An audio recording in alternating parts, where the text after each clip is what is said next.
কিন্তু পরবর্তীতে কিছু নাস্তিকদের বিচক্ষণতা এমন, তারা হয়তো আপনাকে ধোঁকা দিয়ে দিবে। কিভাবে?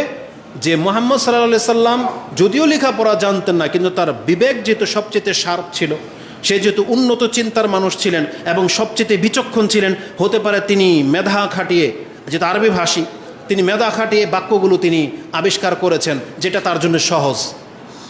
এটার জবাবটা আল্লাহ সুবহানাহু ওয়া তাআলা এত কঠিনভাবে দিয়েছেন, আপনি কোরআনের অন্য কোনো ব্যাপারে এত কঠিন ধমক আর পাবেন না। সেটা কি?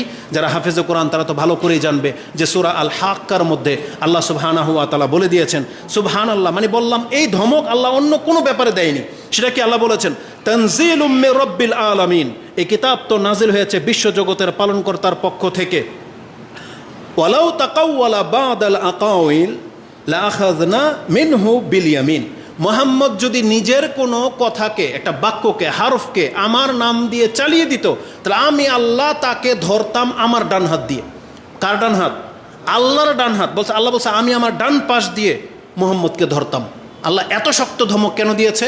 কারণ মানুষ সাধারণত ডান হাত দিয়ে তখন ধরে যখন সে ছুটতে না পারবে, রাগ যখন বেশি হয় তখন ডান হাত দিয়ে এমন শক্ত করে চেপে ধরে যাতে ও পালাইতে না পারে। এই জন্য আল্লাহ সুবহানাহু ওয়া তাআলা যদিও তার দুই হাত শক্ত, দুই হাত প্রসারিত, দুই হাত একই মানের, যেহেতু আদম আলাইহিস সালাম এই কথাটা বলেছিল, আদম আলাইহিস সালামকে আল্লাহ সুবহানাহু ওয়া তাআলা তার দুই হাতকে পেশ করেছেন যে তুমি বেছে নাও কোন হাতটা নেবা। তখন আদম আলাইহিস সালাম এই কথাই বলেছিল, আমার রবের দুই হাতই শ্রেষ্ঠ বরকতময়, তারপর আমি ডান হাতটাকে পছন্দ করলাম। বোঝেন কথা? তার মানে আল্লাহ সুবহানাহু ওয়া তাআলার ডান বাম আছে, কিন্তু সেটা কেমন সেটা আমরা জানি না। ওই আবার ওই বেদাতিদের মতো, আবরার নাকি ওই একটা আছে বেদাতি, এদের মতো হয়েন না। ওই যে একটু আগেই বলেছি, আক্ষরিক জ্ঞান থাকা আর হেদায়েত, এটা দুই জিনিস। কোরআনের আয়াত পড়তেছে, আসলে আমি তো, আমার এটা সাজে না, কারণ এটা আমার যোগ্য না, এটার জবাবটা বড়রা দেবে, কারণ আমি কাওয়াইদ এতটা ভালো বুঝি না। কিন্তু একটা বিবেকবান কোনোদিন ধোঁকা খাবে না। কোরআনের আয়াতটা কি আছে? আল্লাহ বলেছেন লাইসা কামিসলিহি শাইউন ওয়া হুয়াস সামিউল বাসির। আচ্ছা বলেন তো, আমি সেন্টেন্সটা কি বলেছি? আমার এই মোবাইলটার মতন কারো মোবাইল নেই। আমি বলছি আমার এই ঘড়িটার মতো এখানে কারো ঘড়ি নাই।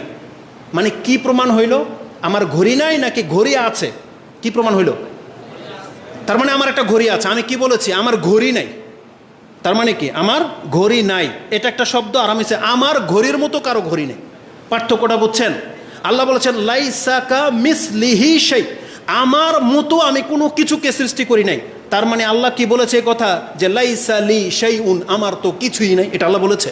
যদি আমি আরবি ভাষা তো পণ্ডিত না, কিন্তু দেখেন তো যারা মাদ্রাসায় পড়েন তারা সেন্টেন্সটা তো বোঝেন, এটাই তো হবে না আরবি ভাষায় যে আমার কিছুই নাই, মানে কি? লাইসা লি শাইউন, আমার তো কিছুই নাই। কিন্তু আল্লাহ কি কথা বলেছে?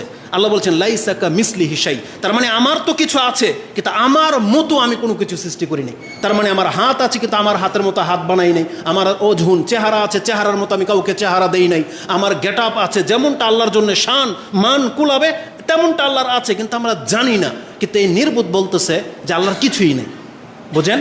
এদের বড় ইমাম যার উপরে মাযহাব তৈরি হয়েছে, সেই ইমাম নাকি স্বপ্নে দেখেছে শতবার, আর এরা বলতেছে আল্লাহর কিছুই নেই। তাহলে এদের ইমাম দেখলো কি আর এরা বলে কি? বুঝেন কথা? তাহলে এদের ইমামকে কবর থেকে তুলে এনে আগে জিজ্ঞেস করতে হবে যে সে কি দেখেছে, আল্লাহর আকার আছে কিনা নাই। তাহলে আকার নিরাকার এই সেন্টেন্সগুলো হয়তো আমরা বলবো না, কিন্তু আল্লাহ সুবহানাহু ওয়া তাআলা তিনি তার সিফাত সম্পর্কে যা যা বাক্য বলেছেন, আহলে সুন্নাহ ওয়াল জামাতের আকীদা হলো ওই শব্দগুলোর হুবহু তর্জমা করতে হবে, আপনি কোনো তাওরিয়া করতে পারবেন না। তাহলে আল্লাহ সুবহানাহু ওয়া তাআলার কাছে আমরা প্রত্যাশা রাখি আল্লাহ যেন আমাদেরকে ওই হিদায়াতের পথে রাখেন যেই পথে আমাদের সালাফরা অতীত হয়ে গেছে। আল্লাহ যেন আমাদেরকে হেফাজত করেন। তো কথা হচ্ছে যে সময় একেবারে সংকীর্ণ, মাত্র 5 মিনিট বলা হয়েছে। তো আমি যেটা বোঝাতে চেয়েছি, আল্লাহ সুবহানাহু ওয়া তাআলার যা যেমন থাকার তেমনই আছে, কিন্তু আমরা সেটা জানি না কেমন। কিন্তু এদের মতো এরকম মিথ্যুক হয়েন না যে সে বলতেছে যে লাইসা কামিসলিহি শাই।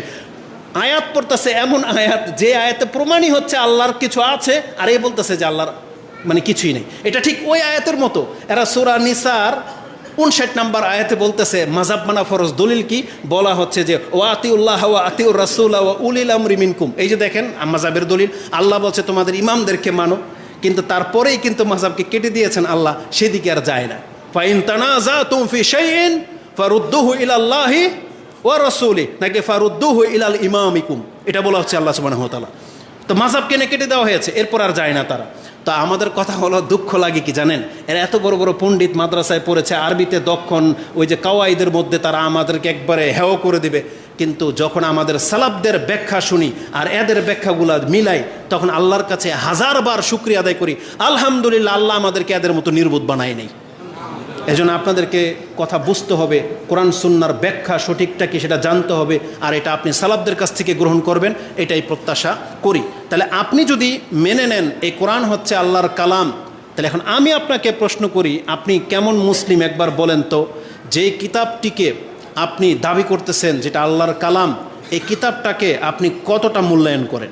এটা ছিল আজকের, এখান থেকে আমার বক্তব্য শুরু হওয়ার কথা ছিল, কিন্তু টাইম পাস।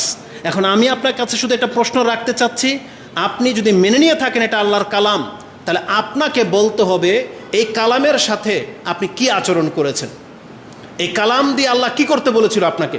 আল্লাহ সুবহানাহু ওয়া তাআলার যা করতে বলেছিলেন, আমাদের একজন শিক্ষকের একটা কথা চমৎকার লেগেছে, এটা প্রচার করার মতন কথা, খুব ভালো লেগেছে। পুরো কোরআন সম্পর্কে মাত্র 3টা বাক্য তিনি বলেছেন, আমার কাছে অন্তত ভালো লাগছে। তার নাম সম্ভবত জালালউদ্দিন কাসেমি, তার মুখ থেকে শুনেছিলাম, ইন্ডিয়ান একজন শেখ। তিনি বলেছিলেন এই কোরআন মানুষের জন্য নাজিল হয়েছে, আল কোরআন লিন্নাস ইয়াশফা ইয়ানফা ইয়ারফা। মানে খুব চমৎকারভাবে কথাটা বলেছেন। কোরআন মানুষের জন্য কি করবে? মানুষকে, কোরআন মানুষের সুপারিশ করবে, কোরআন মানুষকে ফায়দা দেওয়ার জন্য এসেছে, কোরআন মানুষকে মর্যাদাবান করার জন্য এসেছে। বোঝেন কথা? যেমন আল্লাহ বলেছিল তোহা মা আনজালনা আলাইকাল কোরআনা লিতাশকা, আমি তো আপনার উপরে কোরআন নাজিল করে আপনাকে ঠকানোর জন্য নাজিল করি নাই, বরং আল্লাহ বলেছেন আমি পৃথিবীতে কোরআন নাজিল করেছি তোমাকে জিতানোর জন্য, তোমার মান মর্যাদাকে উঁচু করার জন্য, আর কিয়ামতের মাঠে কোরআন তোমার পক্ষে সাক্ষী দেওয়ার জন্য। এটা হচ্ছে কোরআন, কিন্তু আপনি এটাকে প্রত্যাখ্যান করেছেন। কোরআন আপনার মর্যাদা উঁচু করতো, কেমন উঁচু করতো? একটা কৃতদাস মুক্ত হয়ে ইবনে আবজা নামের ব্যক্তি উমর রাদিয়াল্লাহু তাআলার যুগে মক্কার গভর্নর হয়ে যাচ্ছে এই কোরআনকে ভালো করে শেখার কারণে। উমর রাদিয়াল্লাহু তাআলা যখন তার গুণ জানতে চেয়েছেন যে কে ইবনে আবজা, তখন বলেছিলেন এটা মাওলাম মিন মাওয়ালিনা, এই ব্যক্তির মান এমন, ইন্নাহু কারিউন লিকিতাবিল্লাহি আযজা ওয়া জাল ওয়া ইন্নাহু আলিমুন বিল ফারাইজ। এই ইবনে আবজা আল্লাহর কালামটাকে খুব ভালো করে জানে এবং সে মাসলা মাসাইল, ফারায়েজের মাসলা মাসাইল ভালো জানে, এই জন্য তাকে মক্কার গভর্নর বানিয়ে আসছি। ওমর রাদিয়াল্লাহু তাআলা এই কথা শুনে কি বলেছিলেন জানেন? তখন তিনি হাদিস বলেছিলেন, আমা ইন্না নবিয়াকুম কদ ক্বাল ইন্নাল্লাহা ইয়ারফাউ বিহাযাল কিতাবি আকওয়ামান ওয়া ইয়াদাউ বিহি আখারিন। এই তো তোমাদের নবী আমাদেরকে এই কথা বলে গেছেন মাত্র কিছুদিন হলো, যে আল্লাহ সুবহানাহু ওয়া তাআলা এই কিতাব দিয়ে বহু জাতিকে সম্মানিত করবেন, আর এই কিতাবটাকে যারা ছেড়ে দিবে আল্লাহ তাদেরকে কিতাব দ্বারাই লাঞ্ছিত করে ছেড়ে দিবেন। তাহলে সেই কিতাবটা আমাদের ঘরে, সেই কিতাবটা আপনার পকেটে, চাইলে আপনি আপনার মোবাইলে রাখতে পারেন, কিন্তু এই কিতাবের সাথে আমরা আমাদের মহিলারা কি আচরণ করেছি, যেখানে আমাদের মহিলাদেরকে আল্লাহ সুবহানাহু ওয়া তাআলা বলেছেন ওয়াযকুরনা মা ইউতলা ফি বুয়ুতিকুন্না মিন আয়াতিল্লাহি ওয়াল হিকমা। আয়াতটা দেখে নেবেন, যেটা সূরা আহজাবের মধ্যে রয়েছে, সম্ভবত 33, 34, 35 এই আয়াতগুলোর মধ্যে থাকতে পারে। আল্লাহ বলেছেন নবীর স্ত্রীদেরকে এবং মুমিন মহিলাদেরকে, তোমরা তোমাদের ঘরে যে আল্লাহর কালাম থেকে পাঠ করা হয় এবং হাদিস থেকে পাঠ করা হয় তোমরা তা থেকে উপদেশ নাও। আমাদের নারীদেরকে বলা হয়েছিল কোরআন থেকে উপদেশ নিতে, কিন্তু আমাদের নারীরা কার থেকে উপদেশ নেয়? নানির থেকে, দাদির থেকে, পাশের বাড়ির চাচি থেকে, ওই বেস্তি জেওয়ার থেকে, ওই মুকসুদুল মুমিনিন থেকে, ওই যে পাড়ার মহিলারা দাওয়াতি কাজ করতে আসছে তাদের থেকে। বোঝেন কথা?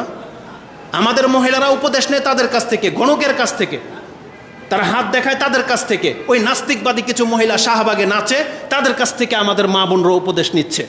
স্কুল কলেজের ম্যাডামদের কাছ থেকে এই মেয়েগুলা, মাস্টার্স ডিগ্রি পাশ করা মেয়েগুলো উপদেশ নিচ্ছে।